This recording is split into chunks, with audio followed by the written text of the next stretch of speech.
Olá, pessoal. Quero cumprimentar aqui a todos que nos acompanham aqui nos Elídio Covida, né? Todos os dias, de segunda a sexta-feira, pontualmente às 19 horas, sempre trazendo um tema diferente aqui para a gente debater um pouco a conjuntura nacional e sempre falando da nossa cidade, Guarulhos, né? Então, é importante da gente estar aqui, né, usando esses meios de comunicação. Guarulhos é uma cidade que a gente não tem, né, TV, e o que pouco que tem na cidade, o prefeito domina tudo, e a gente termina não falando da periferia, não falando das necessidades, das famílias mais carentes. Então, esse é o meio que nós temos aqui de levar informação, né, de levar a comunicação para as pessoas que moram na periferia. Quero aqui aproveitar hoje para poder a gente agradecer, né, uma audiência muito boa, tem sempre aí, né, o pessoal de Guarulhos que está acompanhando muito bem, a galera de Santo André que está sempre nos acompanhando, São Bernardo, Mauá, né, e também de Felisburgo, uma cidadezinha do norte de Minas que está sempre nos acompanhando aí. Agradecer o pessoal aí que acompanha o nosso programa aqui de segunda a sexta-feira, e quero aqui também parabenizar hoje, né, um companheiro de luta, companheiro Ari, que está sempre aí nos ajudando, né, com seus carros de som. E aproveitar aqui, né, Ari, parabéns, que Deus te abençoe aí, companheiro, né, companheiro de todas as horas. E aproveitar aqui também deixar aí o contato do Ari. O Ari tem sempre aí sua frota de carro de som contribuindo. Então, se você precisa aí de divulgar o seu trabalho, divulgar a sua loja, né? Dá uma ligadinha para o Ari, né? O telefone dele é 984-836178. Desculpa aí.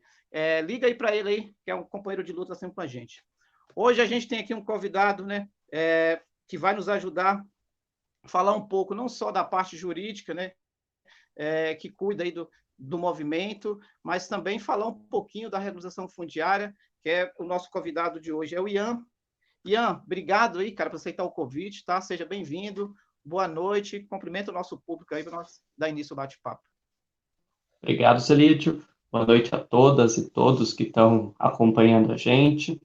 É um prazer estar aqui para poder discutir um pouco da cidade de Guarulhos, para poder discutir um pouco sobre o direito, para tentar tornar também mais acessível o direito a todas as pessoas, para fazer de verdade um direito popular, um direito que todos consigam ter acesso, direitos para todos. Né? É um prazer estar aqui. Beleza, Ian. Hoje nós precisamos falar muito de direito, né, Ian? Inclusive, nós estamos vivendo em uma conjuntura atual que direitos aqui parece que a gente está falando grego, né?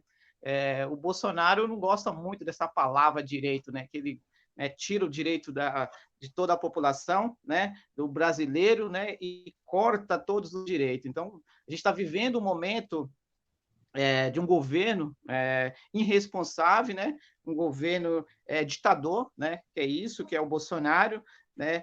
E um governo que não respeita a população, que não governa, né, para o brasileiro. Ele, na verdade, ele está tentando governar para um grupo de milícia, né? Que é o grupo dele, né?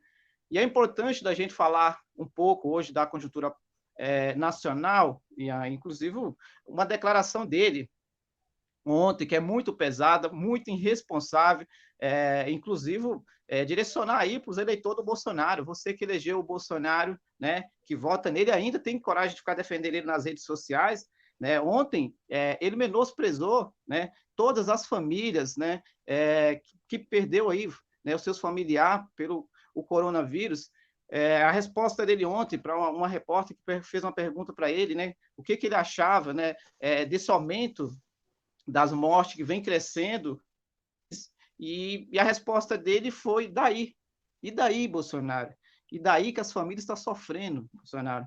Daí que as famílias, né, estão passando fome, as famílias têm necessidade, e você fica brincando, enquanto as pais, mães, netos, filhos estão chorando porque está perdendo seus familiares, você está aí em clube de tiro, brincando, rindo, né? Que irresponsabilidade de um governo, né, que deveria estar preocupado, que deveria estar aí apoiando todo o sofrimento dos brasileiros, e fica simplesmente rindo da cara do brasileiro e acha que isso é a coisa mais normal, né? Então não dá para a gente simplesmente ouvir de um presidente, né? As mortes aumentou e daí, né?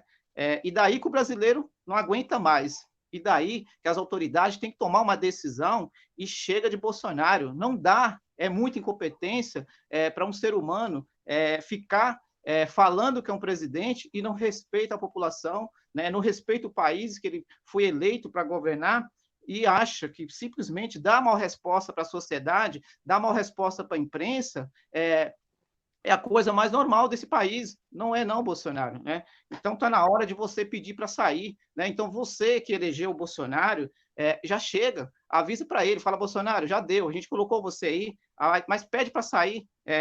Já tem aí 30 pedidos de impeachment, mas não espera o brasileiro ter que tomar a decisão de ir para a rua, que eu tenho certeza que se nós não tivéssemos nessa pandemia, todos os brasileiros hoje estariam na rua, sim, para poder cobrar e pedir fora Bolsonaro. Ian, eu queria que você, né, falasse um pouco dessa irresponsabilidade, né, e de que forma que a gente, né, pode atuar como brasileiro, né, usando sempre os mecanismos dentro da lei para poder dar um basta no Bolsonaro, porque ele já mostrou para a gente que ele não respeita mesmo o brasileiro. Sim, ele já mostrou que não respeita o brasileiro, não respeita as leis, não respeita a Constituição, que é a lei maior do país.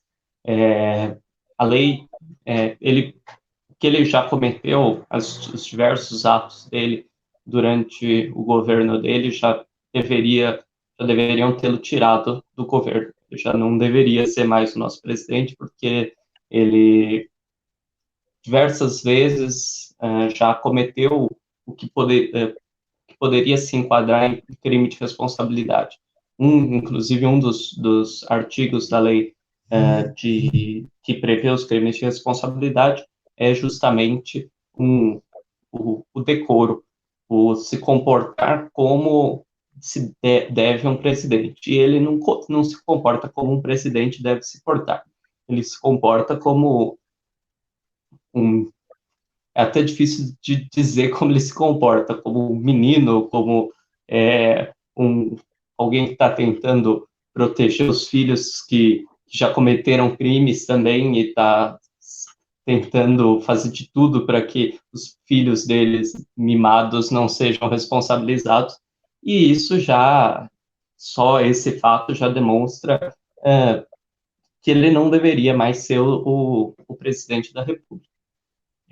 A Constituição prevê diversos meios de se controlar, né, de evitar que um presidente ou que qualquer autoridade exceda nos seus atos. Então, existe uma série de remédios constitucionais para evitar abuso de autoridades, mas, por enquanto, o que a gente também tem visto é que Bolsonaro está mandando e desmandando e ninguém efetivamente tá fazendo algo para efetivamente controlar.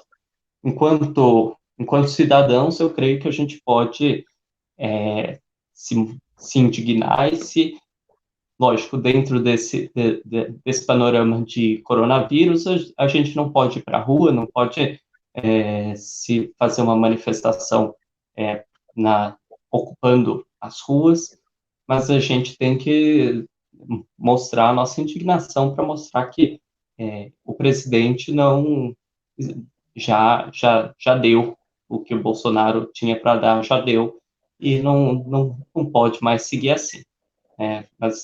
E juridicamente, como eu já disse, existem esses meios que também a gente tenta entrar, como além do próprio impeachment, existem meios para obrigar que ele faça faça diferente do que ele tem feito. Então, por exemplo, ontem foi impetrada uma segurança para impedir que ele nomeasse o chefe da Polícia Federal, e hoje o ministro Alexandre de Moraes deu provimento, então aceitou esse pedido, que foi impedido que o novo ministro da Polícia Federal, tinha sido colocado lá para passar informações para o Bolsonaro sobre as investigações, pelo que a gente deu a entender, ele foi impedido de tomar posse. Ian, essa decisão, ela é definitiva ou ele pode recorrer? Isso é uma decisão ainda provisória. Como que funciona? Você poderia explicar mais detalhe para a gente? Né? Porque quem está do outro lado aí, às vezes fica com dúvida, né? É definitivo isso ou ainda pode dar uma reviravolta? É uma decisão provisória? Como que funciona? É uma decisão provisória, Celídio. Essa decisão, em geral, quando um advogado faz uma petição, um pedido para um juiz considerar alguma coisa, algum direito, existe um pedido que ele chama de pedido liminar, né? Então, se pede para que o juiz dê uma decisão provisória. Essa decisão provisória vale até o final do processo ou até o juiz ser convencido que aquela decisão estava errada. Então, no caso do STF, nós temos o ministro relator escolhido para o caso, que é o ministro que dá o parecer sobre o caso, foi o ministro Alexandre de Moraes. Isso se dá por um sorteio. Ele pegou o caso, então ele avaliou primeiro o caso e achou que era um caso em que era necessário dar uma medida liminar. Uma medida liminar se dá quando tem urgência, algum perigo de algum direito ser violado. Então, ele entendeu que havia esse perigo né, no caso do Bolsonaro, conseguir falar conseguir informações sobre a Polícia Federal ou algo do gênero, então ele, considerando isso, ele deu uma decisão provisória. Essa decisão, ela vai para que o colegiado, para que todos os ministros do STF avaliem, e os demais ministros, eles podem concordar com o ministro Alexandre de Moraes, mantendo a decisão, ou podem discordar e deixar que o chefe da Polícia Federal seja nomeado para o cargo. Ian, os governos estadual e, claro, as prefeituras, o prefeito municipal, vem adotando uma postura parecida com a postura do Bolsonaro, né? Então, o Bolsonaro ele vem dando aula de incompetência e tem muito aluno, né, dele por aí, inclusive tentando copiar nesse formato aí de autoritário, né, governo de direita, e tentando fazer essas cópias onde que menospreza, né, o trabalhador, né, o servidor público. Inclusive, o governo do Estado adotou isso, né, esse formato de política do Bolsonaro, e, ao mesmo tempo, ele questiona, ele fala mal do Bolsonaro, mas todos sabem que ele foi eleito, inclusive, aí, na sombra do Bolsonaro, né, ajudou ele a chegar. Aqui em Guarulhos, nós temos o prefeito Guti também, que não foge muito dessa linha, tá? Inclusive, aparece muito aí na televisão e é sempre com denúncia. O Ministério Público está na cola dele, inclusive fez uma compra aqui em Guarulhos, uma compra de máscara que ele pagou 3 vezes acima do valor, né, que seria possível comprar as máscaras, né? Não basta só ficar nesse canto das máscaras, ele também recebeu de presente um cheque em branco da Câmara Municipal, inclusive da bancada de direita aí que votou, né, um projeto de lei, e entregou um cheque em branco para ele com mais de 1 bilhão para ele gastar do jeito que ele querer gastar, né? Tudo isso em nome da pandemia, né? Mas o que é engraçado é que até agora as famílias das comunidades carentes, né, as famílias que necessitam da ajuda da prefeitura, inclusive o morador de rua, que não tem, né, os seus lares, que não tem as suas casas, não foi beneficiado, né? E segundo as fontes que tem aí, ele deve usar esse dinheiro aí para poder estar pagando, né, as contas dos seus secretários aí que anda, né, pensando, né, em 2020, claro, muitos deles querem a reeleição, né? É uma coisa complicada, porque a gente sabe que tem uma pandemia, e a gente precisa, sim, de auxiliar as famílias carentes, mas a gente não vê essas famílias sendo contempladas, e, ao mesmo tempo, a gente tem um ano eleitoral, né, que isso é muito perigoso, porque se começa a gastar esse dinheiro de uma forma errada, né, automaticamente isso vai virar corral eleitoral para poder beneficiar grupos políticos, né, inclusive grupo de vereadores para reeleição. Né? De que forma que o cidadão guarulhense, né, pode reivindicar isso, atuar de uma forma que dá para fiscalizar? Porque não dá para a gente cobrar os vereadores, porque quem está fazendo a oposição é muito pouco, não está conseguindo fazer e talvez não está dando conta de fiscalizar. De que forma que o brasileiro pode, né, reivindicar isso dentro das leis, inclusive cobrar, né, o direito de uma forma correta, sem ficar também dependendo de outros vereadores que termina, né, sendo beneficiado de alguma forma, fazendo projeto de lei que só serve para beneficiar empresários e grupos políticos?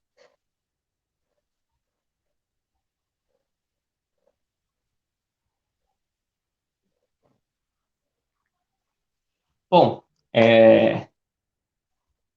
diversas formas, né, dos cidadãos atuarem junto para fiscalizar, para impedir que essas atitudes, essa forma de atuação no poder público se aconteça, assim. Então, existem diversos, além de medidas jurídicas, no sentido de entrar com ações, de entrar com pedidos para que os juízes determinem alguma legalidade, existem formas de se fiscalizar é, mais diretamente.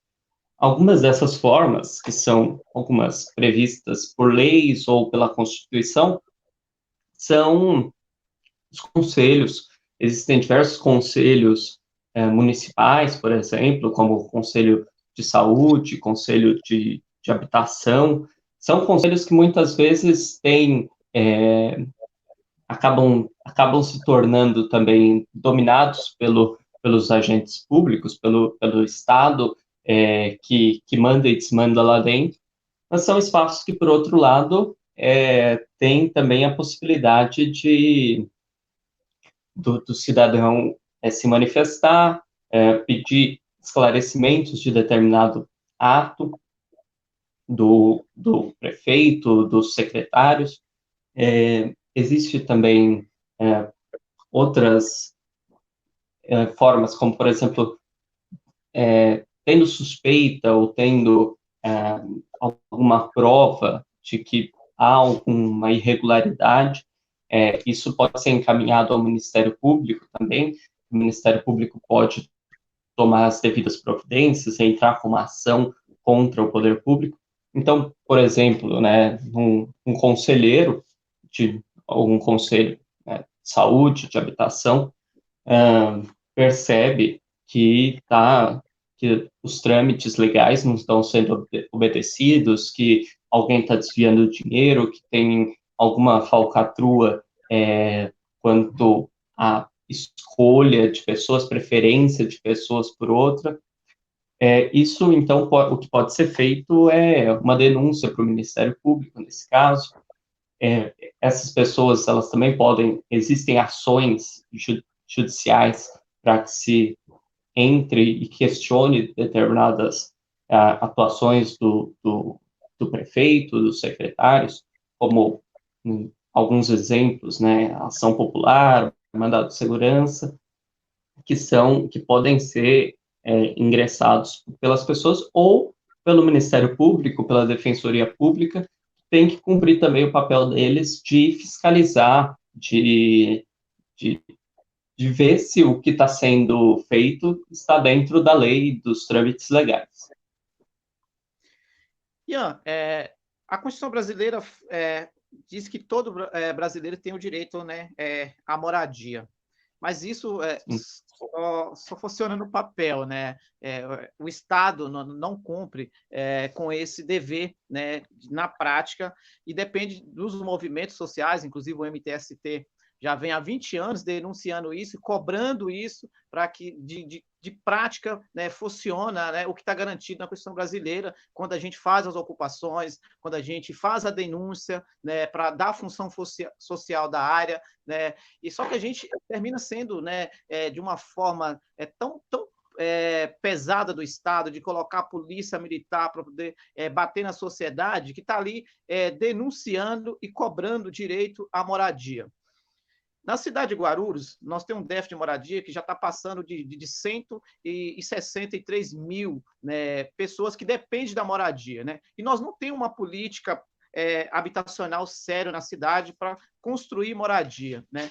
É claro que a gente, você citou aí até os conselheiros, né? Inclusive a gente acompanha, né? Pelo conselho municipal aqui, né? Esse avanço que não existe na cidade de Guarulhos, né? Existe um mecanismo, né, jurídico que a sociedade pode utilizar, cobrando, né, do Estado, né, para que cumpra esse dever, que é uma garantia na Constituição brasileira? Bom, primeiro, o que você falou está extremamente certo, né? A moradia está lá prevista, o direito à moradia está previsto no artigo 6º da Constituição, junto com os demais direitos sociais, como educação, saúde, transporte, entre outros. E é considerado, né, então, um direito básico. Tá, além da Constituição, também está previsto em tratados internacionais. O Pacto Internacional de Direitos Econômicos, Sociais e Culturais prevê o direito à moradia adequada. E que seria direito à moradia adequada? É um pacto que o Brasil assinou em 92, se eu não me engano, assinou e nesse pacto prevê em um dos artigos o direito à moradia adequada.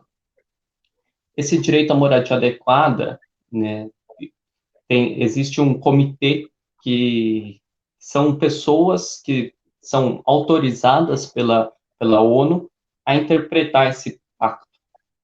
E eles interpretam o que seria esse direito à moradia adequada. Segundo esse comitê, então, esse direito à moradia adequada seria não seria apenas um teto e 4 paredes. O direito à moradia adequada vai muito mais que isso. Então, tem que ser uma moradia que proteja as pessoas contra doenças. Então, por exemplo, né, as pessoas não podem estar vulneráveis ao coronavírus nas suas moradias, tem que ter saneamento básico, tem que ser num local próximo a posto de saúde, próximo à escola, próximo a trabalho, próximo a transporte, que as pessoas possam se locomover pela cidade.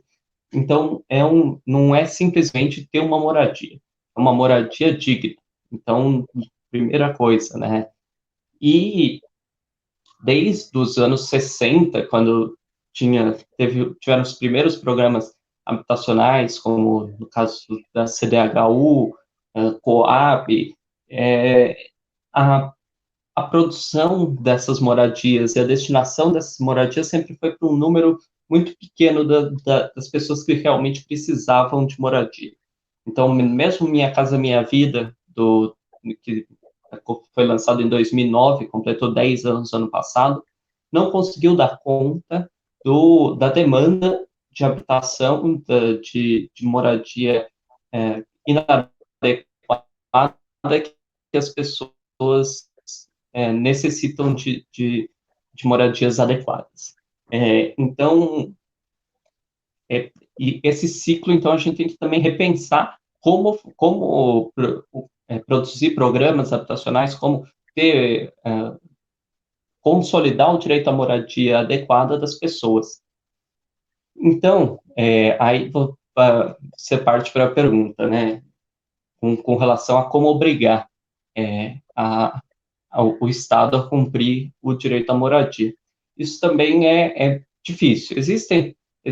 A gente pode até dizer que existem formas de, juridicamente, obrigar que o Estado cumpra isso, mas é muito difícil que os juízes concedam. Não conceder, por exemplo, ter uma decisão que obrigue o município, por exemplo, a entregar diversas unidades habitacionais ou algo do gênero.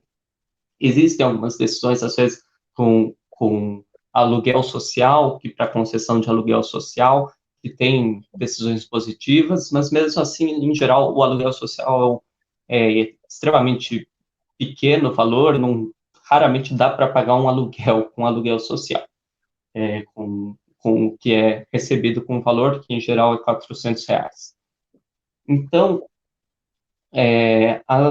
em geral, a forma de proteger o direito à moradia, na maioria das vezes, é justamente na defensiva, impedir remoções, e lutar pela regularização fundiária, que também que é um instrumento que é considerado adequado, porque mantém as pessoas no lugar onde estão, onde já tem os seus vizinhos, onde já estão consolidadas ali, e não tem que fazer uma remoção, construir novos prédios para colocar a pessoa num prédio novo, num apartamento novo, que às vezes a pessoa não se adapta, tem que pagar um preço caro pelo apartamento, não consegue pagar, um apartamento em geral pequeno.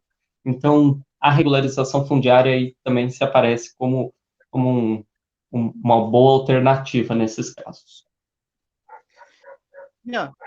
O MTST ele vem há 20 anos ensinando, né, para o Estado como resolver o problema da moradia, respeitando, né, a Constituição brasileira, e já mostrou que é possível construir casa, né, com dignidade para as famílias. Por exemplo, em Taboão da Serra, né, o MTST entregou apartamento de 63 metros quadrados com valor que daria para comprar.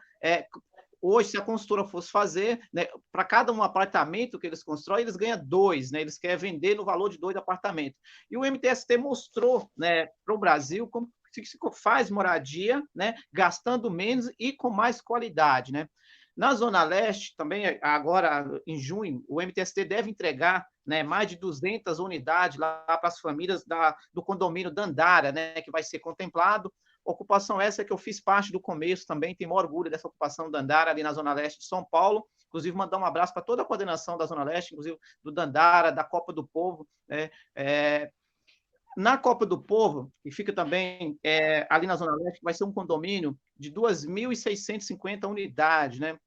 Isso já foi aprovado, né? Mas o governo vem, né, tentando, né, atrapalhar o MTST de concluir essas moradias o mais rápido possível, já que as famílias necessitam de casa, né? E o governo, além de não fazer, ele ainda, né, cortou, né, o Minha Casa Minha Vida, a entidade, né? Então, nós de movimento de moradia, acho que a única forma que a gente tem de fazer com que o Estado, né, cumpra a sua parte, é continuar fazendo ocupação, é continuar reivindicando os seus direitos, né?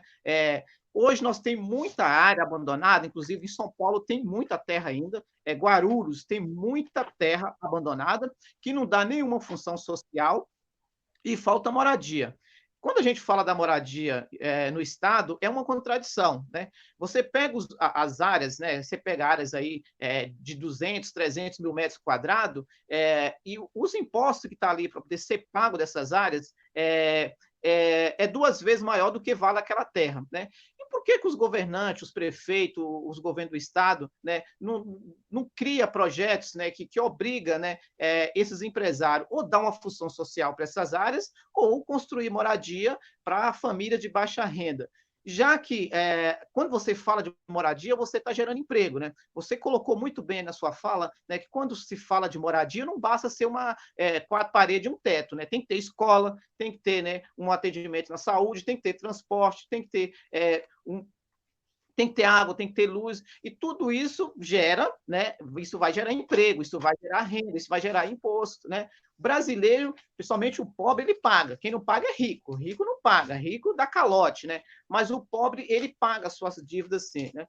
Não é muito mais fácil hoje dos governantes criar condições de fazer muito mais casa, fazer mais moradia, e cumprindo, né, esse direito que está garantido na Constituição brasileira. E para você já responder aqui para nós, você acha que hoje, né, os políticos precisa, antes de entrar na Câmara Municipal, assumir uma prefeitura, deveria pregar aquele livrinho da Constituição brasileira e ler? Você acha que os políticos hoje, eles estão precisando de voltar para a sala de aula, inclusive cumprir, né, o que está escrito na Constituição brasileira? Sim, pois é, concordo. É, há diversos instrumentos, diversas formas de garantir o direito à moradia de todos está na própria Constituição. Se as pessoas, se os políticos conhecessem, mas principalmente quisessem aplicar, eles teriam como, né? Então, eu acho que além do conhecimento também é vontade, vontade política, interesse, porque muitas vezes, na grande maioria, os políticos também são os grandes proprietários de terra, com os principais, os grandes políticos acabam também sendo as pessoas que não querem que os terrenos abandonados tenham que cumprir a função social. Mas você disse muito bem, os terrenos, a quantidade de terrenos e de imóveis vazios que a gente tem, que o Brasil tem, que o Estado de São Paulo tem, que Guarulhos tem,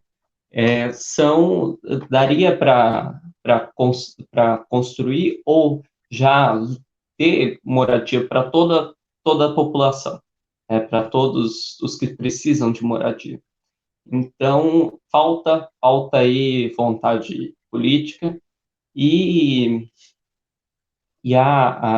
existem diversos instrumentos, né? A Constituição prevê que toda propriedade deve ter função social, e o Estatuto das Cidades, que é uma lei federal, então, ou seja, que vale para o Brasil todo, prevê instrumentos para cumprir essa função social. E esses instrumentos devem estar previstos no plano diretor, que é uma lei municipal das cidades. Então, alguns, né, desses instrumentos que tem o nome, a sigla, né, o primeiro é o PEUC, parcelamento, edificação e uso compulsório. Então, que é a primeira coisa, quando se identifica um terreno vazio, seria notificar o proprietário e obrigar ele a dar alguma destinação para aquele terreno em até um ano. Até um ano ele tem que apresentar pelo menos um projeto para dar alguma destinação, para construir habitação, para construir uma loja, construir um shopping, mas dar alguma destinação, que seja também de acordo com as leis municipais de zoneamento, ou seja, que existem áreas que estão lá para ser habitação e algumas áreas para ser habitação de interesse social, que a habitação é para quem não tem como pagar pela moradia, com pessoas de renda menor. Então, são áreas que devem construir moradia popular. Aí, se o proprietário não fizer isso, depois o passo seguinte seria cobrar o IPTU progressivo. Que é o IPTU progressivo? Você cobra o proprietário o valor do IPTU mais uma espécie de multa, que seria por ele não usar aquele imóvel. Então, esse imposto, o valor dele subiria por 5 anos consecutivos.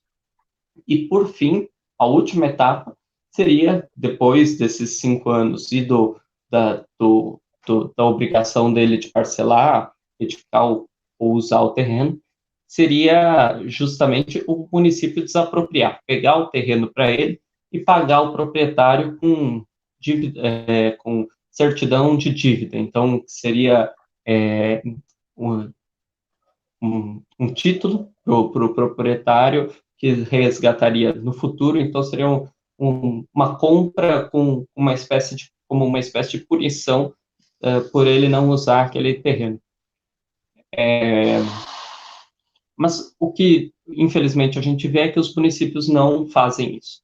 A maioria dos municípios nem prevê isso nas suas leis municipais, essa possibilidade, apesar de estar na lei federal, mas eles não prevêem nas leis municipais e acabam também, quando prevê na lei municipal, não aplica. Um dos primeiros municípios a aplicar isso foi São Paulo, que está aplicando agora, estava aplicando um pouco com a Haddad, aí deu uma parada durante o governo Dória, agora com o Bruno Covas parece que está voltando. Mas, assim, os demais municípios não aplicam. Então, acaba não tendo forma de que o Estado acaba não pressionando o proprietário para cumprir a função social. Então, não havendo pressão, o proprietário simplesmente não cumpre, porque está tudo bem, ele não tem que pagar mais nada por isso, ele não tem que pagar uma multa por isso, o terreno dele está lá só valorizando, sem ele fazer nada, e, e mais tarde ele vende por um preço muito mais alto, porque aquele bairro valorizou. Então, acaba que o Estado contribui com a especulação imobiliária. E aí que entra a função dos movimentos de moradia, os movimentos sociais, que vão lá e obrigam o Estado, obrigam o proprietário a cumprir a Constituição, a cumprir as leis, de dar uma destinação para aquele Ian, terreno. Sim. eu queria aproveitar, porque 40 minutos passa muito rápido, tá Uhum. ficando tão bem explicado para a gente aqui, mas nosso tempo já está encaminhando aqui para o final, mas eu quero aproveitar. Você falou muito de direito e falou do Estado cumprir, mas hoje nós estamos vivendo uma contradição do Estado. Hoje nós temos a CDHU, né, que praticamente, né, representa o Estado, né, que deveria construir moradia, tanto em São Paulo quanto em Guarulhos. Hoje as melhores áreas, os melhores terrenos está sendo, né, da CDHU, somente aqui em Guarulhos. E é contraditório quando a gente fala de uma CDHU, quando você fala CDHU, você imagina casa, né, famílias sendo contempladas. Aqui em Guarulhos é contraditório. As áreas que nós temos aqui da CDHU é a área que foi ocupada porque ela ficou abandonada, não fez a construção das casas, não construiu apartamento, e as famílias entrou para essas áreas. Tem áreas aqui que já tem 30 anos que está ocupada, outras com menos tempo. Mas, enfim, hoje nós temos aqui várias ações, né, de despejo, que é da CDHU. Eu posso estar aqui uma comunidade que eu visitei hoje, inclusive foi feita uma integração de posse, inclusive eu recebi um processo, né, da juíza aqui em Guarulhos, porque eu tentei impedir essa reintegração de posse ali da comunidade São Francisco, que fica na região do Pimentas, né? Inclusive, todas as famílias que estão lá, cerca de 75 famílias, eu visitei hoje, inclusive, fazendo a distribuição de cesta, levando o alimento, levando, né, as máscaras, e tentando levar um pouco de apoio para as famílias que hoje moram na rua, né? Quem não conseguiu morar na casa de favor de parente, está morando na rua mesmo, morando nas calçadas, porque não tem para onde ir e não consegue pagar aluguel, porque está desempregado, aluguel muito caro. Existe hoje um mecanismo jurídico para que a gente possa buscar utilizar para poder dar uma proteção para essas famílias, que não seja só no momento do despejo, né? Porque quando se trata de uma hora do Estado, eu não sei como que eles conseguem arrumar tanta polícia, eu não sei como que eles conseguem achar o juiz que dá, né, essas decisões tão rápido, e eles colocam o povo na rua como se estivesse colocando um bocado de lixo, entulho, né? É dessa forma que a sociedade carente é tratada, né? Nós temos também aqui uma comunidade no Padre Bento, inclusive lá tem 75 famílias. Aproveitar e mandar um abraço para todos que moram no Padre Bento e desejar força, e a gente vai lutar juntos, sim. E também já foi solicitado essa ordem de despejo pela CDHU, né? Você acha que nós teria condições hoje, né, de processar o Estado, de cobrar o Estado, em vez de construir moradia, joga essas famílias na rua? Eu queria que você me respondesse se é possível ou não, e já fazer essa consideração final, porque nós já estamos chegando no fim aqui do nosso bate-papo. Então, Celídio, é, é uma questão, no mínimo, intrigante, talvez. Chega a ser triste até, porque a CDHU, que deveria estar construindo moradia para o povo, não constrói e despeja quem tem moradia, quem está numa uma moradia que acabou, foi o que conseguiu, e despeja essa população de lá. Então, atualmente, assim, lógico, existem instrumentos para tentar impedir essas remoções, esses processos de reintegração de posse que buscam remover essa população. Então, num processo de reintegração de posse, uma das coisas que o proprietário tem que comprovar é que antes daquelas pessoas estarem lá, ele possuía o imóvel, e posse é diferente de propriedade, então, que possuir um imóvel significa usar um imóvel, significa dar alguma função para ele, cuidar daquele imóvel, mas, em geral, os proprietários não fazem isso, e mesmo assim tem a reintegração de posse deferida, aceita pelos juízes. Então, acho que o nosso papel, né, enquanto advogados populares, e também o papel da Defensoria Pública, que deveria ter um papel central aí na defesa das reintegrações de posse, é justamente questionar isso, é questionar que o proprietário antes tinha deixado o terreno abandonado, e na CDHU não é diferente. Se ela deixou o terreno abandonado, ela não poderia é, entrar com um processo de reintegração de posse. Ela não teria esse direito. Mas, infelizmente, acaba que os juízes muitas vezes não desconsideram isso. Inclusive, num caso aí de Guarulhos recente, também de um terreno da CDHU, eles consideraram que, inclusive, o terreno era público, a CDHU, apesar de ser uma empresa pública, os imóveis delas não são públicos, são privados, porque ela é uma empresa, não é o Estado, o próprio Estado.